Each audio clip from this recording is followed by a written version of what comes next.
The Red Sox showed flashes of what they could have been all season when they avoided getting swept by the Minnesota Twins on Wednesday night. You are Locked On Red Sox, your daily Boston Red Sox podcast. Part of the Locked On Podcast Network, your team every day.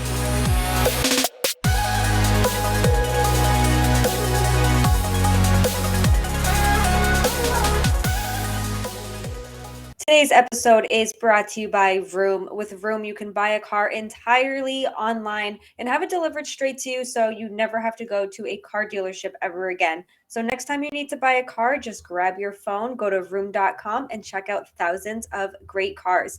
Thank you for making Locked On Red Sox your first listen of every single day. I'm your host, NESN's Lauren Willand, and it was nice to see a Red Sox win on Wednesday. They beat the Minnesota Twins 6-5. We are going to be talking about that win today. We're also going to dive into Jarren Duran's comments on mental health and his play and everything that kind of came from his bobbles in the outfield, his interactions with the Royals fans, in a really, really well done article by MassLive's Chris Cotillo. And we're going to be looking back on Matt Barnes having a very strong September. We're going to look at September call-ups. Nothing is official, but rumors are starting to float out there. And let's start with Wednesday's win, because Wednesday's win was a good one. It was a needed one, but it's a win that probably doesn't matter too much in terms of the standings, whether it's MLB standings, ALE standings, wild card standings.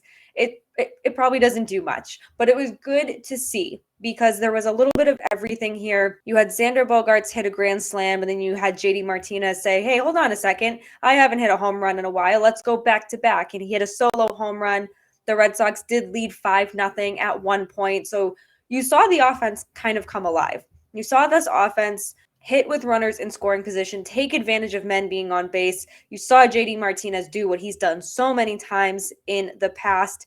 And with Bogaerts and Martinez, we both know these players have been frustrated with their individual performance, obviously, as well as the team performance as a whole.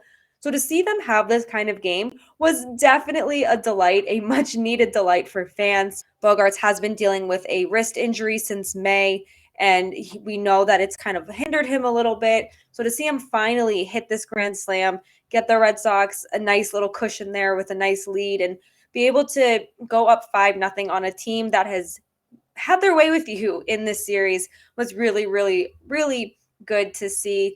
And another delight was Michael Wacha, who's just been incredibly consistent for this Red Sox team, not just all season, but especially since he's come back from the IL.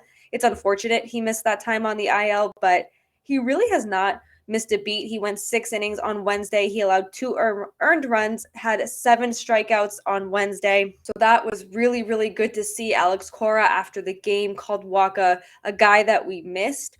And it makes you wonder if he stayed healthy all season, if he could pitch every day. Obviously, they'd be in a much different situation.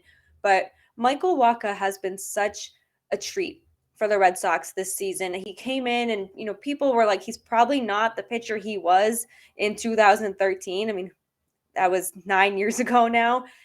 But he's been such a pleasant surprise and a very welcome addition to this starting rotation, especially when Nate Eovaldi has struggled and he's been injured. Chris Sale and his injuries, Rich Hill going on the IL. Michael Wacha has just been able to step up in a really, really big way. And I 100% believe that the Red Sox should lock him up to a 2-year deal, at the very minimum, a qualifying offer. But if you can get this kind of Michael Wacha next season, this is going to add a lot more to the starting rotation that desperately needs a little help going into 2023. But one moment that really stood out in this game was the 9th inning. And by this point, it was 6-5 in favor of the Red Sox. So the Twins did come back. They were able to chip away at Boston's lead. But in the 9th inning, Alex Cora went to Matt Barnes, who's been pretty reliable this August. He's been pretty reliable since returning from the IL. He's been pretty reliable for the first time since July 2021. So Matt Barnes came into the game. He did give up 2 runs on Tuesday. So he comes in and you're like, okay, game on the line. What is going to happen here? And an infield single and a walk to begin the 9th, put 2 on with nobody out. He did get a flyout, which brought Carlos Correa to the plate, which is the guy the Twins want at the plate, the guy the Red Sox do not want at the plate. And that prompted Alex Cora to come out of the dugout. And I was thinking, there's no way he's going to pull Matt Barnes right here. I mean, who are they going to go to in this situation, right? And it seemed to be a very intense conversation on the mound. It was very one-sided. It was Alex Cora doing a lot of the talking, a lot of hand movement, and then he just kind of patted Matt Barnes on the neck, walked away. Whatever he said worked. Matt Barnes got Correa to ground into a game-ending double play to give the Red Sox a 6-5 win. So we obviously want to know what was said, right? Because you had to have said something to Matt Barnes to really get him back in the zone after struggling a little bit to begin the inning. But Alex Cora was very tight-lipped. He said plainly, secrets, when asked what was said on the mound. Matt Barnes said it worked out. Michael Wacha called it the mound visit of the year. And Kevin Plawecki, he said he now knows how to get Barnes, get him going after watching that mound visit. So it's overall very positive. I still would love to know what was said. Maybe it's just, hey, we're not getting swept. We're not losing this game. It's on you. Do something. But it was really good to see Alex Cora just kind of take control of the situation. Matt Barnes obviously heard him. Matt Barnes responded. And Matt Barnes has had a very, very good August. He finished the month with a 2.92 ERA, 1.38 WHIP, 13 strikeouts, 6 walks, and only gave up 4 earned runs over 12 and a third innings of work. So overall, I think that fans can be satisfied with what they've seen from Matt Barnes over the last month. Hopefully he carries that into September and into 2023, because the Red Sox really could have used this version of Matt Barnes in the beginning of the season, in the middle of the season. They can still use him now. You still want to try to build that confidence and have reasons to be excited going into 2023. Now, in our second segment of the Locked On Red Sox podcast, we're going to be talking about Jarren Duran. We're going to talk about some September call-ups and who will and may or may not be here. There's a lot of speculation about who will come, who will not come, when Tristan Casas will be here. That's the big name on the board. We'll get into all of that after I tell you about why you should drive sober. Because are you one of those people who thinks it's okay to drive stoned? What's the worst that can happen? You end up driving below the speed limit. It's no big deal, right? Wrong. Very, very wrong. The truth is your reaction times slow way down when you're high. You not only put yourself in danger, but everyone around you. Talk about a buzzkill. Stop kidding yourself. It's not okay to drive high. If you've been using marijuana in any form, do not get behind the wheel. If you feel different, you drive different, drive high, or get a DUI. So MassLive's Chris Cotillo came out with an article on Wednesday detailing Jarren Duran, a conversation he had with Jarren Duran about his mental health struggles and how he kind of reacted to a lot of things this year that he deservedly got criticized for. And before we get into the article itself, I think a lot of people missed the point of the article, because there were a lot of comments about screw this guy, still don't feel bad for him, cry about it. Just all these, big keyboard warriors trying to make a point without actually reading the article. And no one's asking you to feel bad for Jarren Duran. You don't have to. That's okay. That is perfectly okay. He dug himself into this hole. But what I think we should do is listen to what he's saying and start a conversation about mental health in sports, about men's mental health. Because he made it very clear that he does not talk to anybody. He doesn't even talk to his family. He stays closed off. He doesn't talk about these feelings. So I don't think he's probably even talking to his teammates about how he's feeling. And yes, that is on him. He is a grown man. He's almost 26 years old. You do need to figure out how to help yourself at some point. But if we're just listening to what he's saying, I don't think he's making excuses for how he acted and when he told fans not to come root for us when we make the playoffs, because that aged well, because they're not going to make the playoffs. But that is beside the point. The point is that this is somebody who is probably struggling with mental health problems. Doesn't sound like he has an outlet, and he's opening up about needing to open up. And I think we need to listen to that part of it. We don't have to sit here and say, oh yeah, we feel bad for Jarren Duran now. All is forgiven for his crappy play, his crappy defense, and his crappy attitude. No, you can still feel that way about him, but have an ounce of empathy for just him wanting to open up. And maybe he can go find that outlet to try to get some help, talk about his feelings, because it comes off as very a toxic way to just kind of deal with stuff. He's suppressing his feelings, and then he acts out on fans. He tries to be all tough guy, be like, well, until you play baseball and lose the ball in the twilight, don't come at me. We're going to come at you when you play crappy defense. We're not going to come at you because you open up about your mental health. That's not what he's being criticized for in the least. But I do think, like I said, a lot of people miss the point of that article. Listen, he deserved his criticism. He got his criticism. He should not have told fans not to come back. And his apology was definitely not what fans wanted to hear. He's like, well, if I came off that way. No, you did come off that way. You're sorry you said it. You're not sorry you said it. You're sorry that you're getting so much blowback and you're like, ah, crap. People are mad at me. But again, you don't need to feel bad for Jarren Duran, but listen to what he's saying. Maybe we can use this as a conversation starter about mental health in baseball, in professional sports with men, because there's a lot of athletes out there who struggle with mental health. And there needs to be a conversation, there needs to be specific outlets. And yes, these guys make a ton of money. That does not mean they're immune to anxiety, depression, their own struggles, no matter what it is. But at the end of the day, Jarren Duran himself needs to hold himself accountable, take accountability for his actions, for what he said, and not blame it on anything. You acted the way you did, you played crappy. It's not the end of the world. But hold yourself accountable, own up to it, and let's just be a better person going forward. So hopefully the Red Sox see this. Hopefully he can, like I said, get some help, get a proper outlet, stop suppressing the feelings, and then acting out and getting upset that people criticize you. No one is immune to criticism, especially with your job. You're always going to get criticized when it comes to your work. Even if you're good at what you do, you're still not immune to criticism. And he's got a lot of hype around him. He's got a lot of eyes on him. But when you're flipping off your own fan base, telling them not to come back, you need to be held accountable for that. And the fans did that. So at the end of the day, I just hope people take this article and use it as a way to start a conversation, realize that athletes are human beings. I preach that a lot, that sometimes people lose sight that athletes are humans. Athletes have feelings like you and me. They go through stuff. Just because they're a professional athlete playing with a storied franchise, a very successful franchise, does not make them immune to criticism, does not make them immune to any sort of mental health struggle. So while Jarren Duran certainly still needs to hold himself accountable, we are allowed to have a little empathy. I think people forget what empathy is of late. And at the end of the day, we can all just be better people. And it's okay to not want Jarren Duran on this team. It's okay to not want to see him in a Red Sox uniform in September.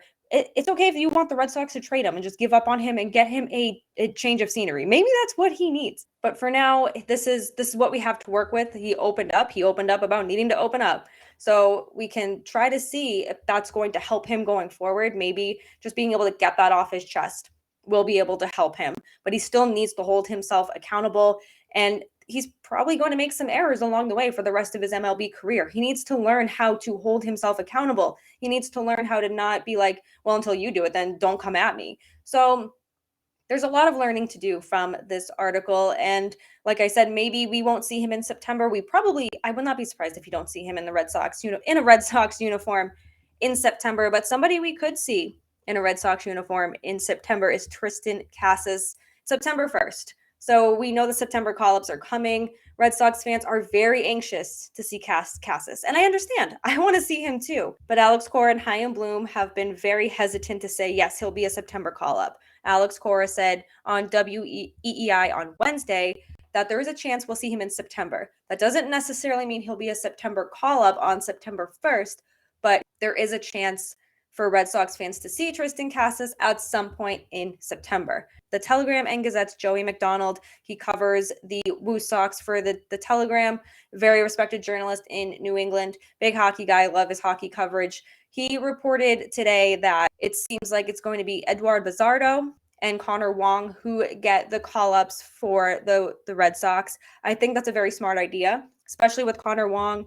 He has 9 home runs in the month of August and missed the first week or two. So he was really, really good for the Woo Sox. You also need to know, is this your catcher going forward? Is this your backup catcher? Will this guy be your starting catcher in 2023? So I think that's a really smart way to just kind of get a new catcher up here. And Chris Sale loves throwing to Conor Wong. He has raved about him. And we know that some pitchers do have a catcher they enjoy throwing to. Rick Porcello loved throwing to Sandy Leon, who's now on the Twins.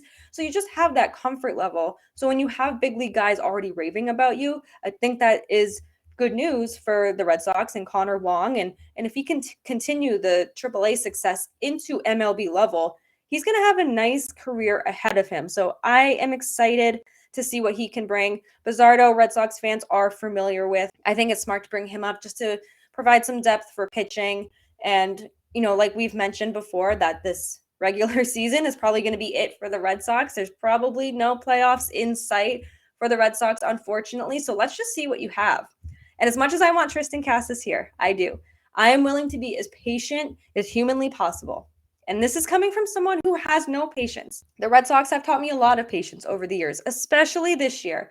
But when you have Tristan Casas, he's knocking on the door of an MLB debut. He's coming. He's going to be the future at first base. You make sure he is 130% ready. You just want him to be healthy and to be the player that we hope he's going to be. So he's got a lot of power. He still has things to work on, like many young players do.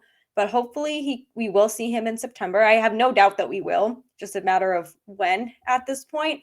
So we'll keep our eye on that. We will keep you updated as the Casas watch continues. But going into our third and final segment of the Locked On Red Sox podcast, we're going to end this show as we always do with the Mental Health Minute. So I want to share a story with you, a feel-good story. Two of my really good friends got engaged on Wednesday night. It was so well put together. My friend Brian, I've known him for almost 10 years, and he's been dating his girlfriend for about 4 years, and they knew the engagement was coming. She knew the engagement was coming. They've already pretty much planned their wedding. The ring is just a formality at this point, but he was trying to think of ways to surprise her because she's like, oh, we're going to the Dominican this month. It's going to be that. Or, hey, our anniversary is at this time. It's definitely going to be that. So he really worked hard to surprise her. And her best friend flew in from North Carolina to surprise her. So she had no idea that her best friend was right across the street waiting for them to leave. And so he made dinner plans, quote unquote, dinner plans with their friend. And halfway to their destination, their friend called to cancel these never real dinner plans. So she was mad. She was like, I really wanted to go to this restaurant. I got dressed up and I was just looking forward to getting out of the house. So she was a little mad. So they pull back into the house and her parents are there with her sister, her best friend from North Carolina, and a couple of friends from Brian's side. So I think there was 8 of us total.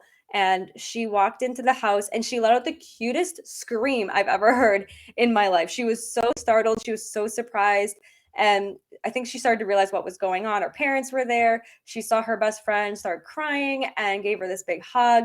One of her other best friends, who unfortunately had COVID, was on FaceTime. So, and then she turns around to Brian on one knee and she's like, oh my God, it's finally happening. It's here. Oh my God, she obviously said yes. And then he had the chefs from her all-time favorite restaurant. And when I tell you this is her all-time favorite restaurant, you will meet her one time and she will try to get you to go there just because she loves it so much. He had them come in and do like a private tasting for us. We had the most amazing food I ever had. It was so personalized to them as a couple and to her as a person. And it was just a beautiful night filled with love. And I'm so happy for them. And it just makes me so excited. I'm a new wife. I'm so excited to help her plan this wedding and answer any questions she may have. And I'm so excited to celebrate them. They're getting married in April. So I'm so excited to just celebrate their love and just to see how much love and happiness was in one room in one night. Just overwhelmed me with this big old happiness. And I was like, I can't wait to talk about this on Locked On Red Sox. And it was a really nice night because the Red Sox won.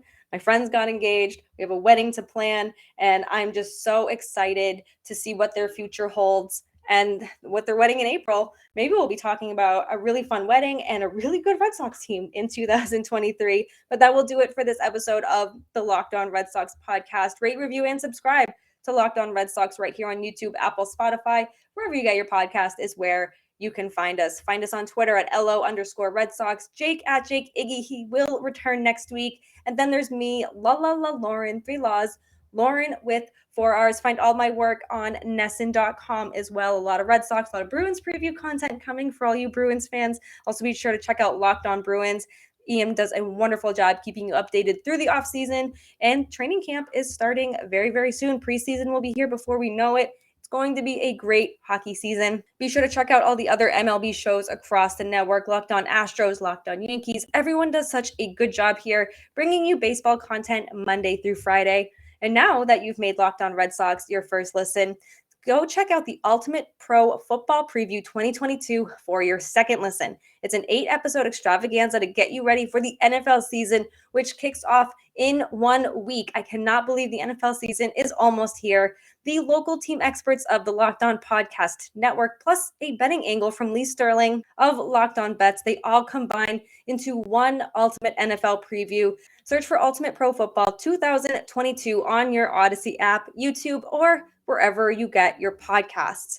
Have a great day. We will be back Friday. The Red Sox begin a brand new series against the Texas Rangers. Let's hope that they can get some wins together here as the season is coming to an end. But we will see you Friday. Have a wonderful day. And as always, let's go Red Sox.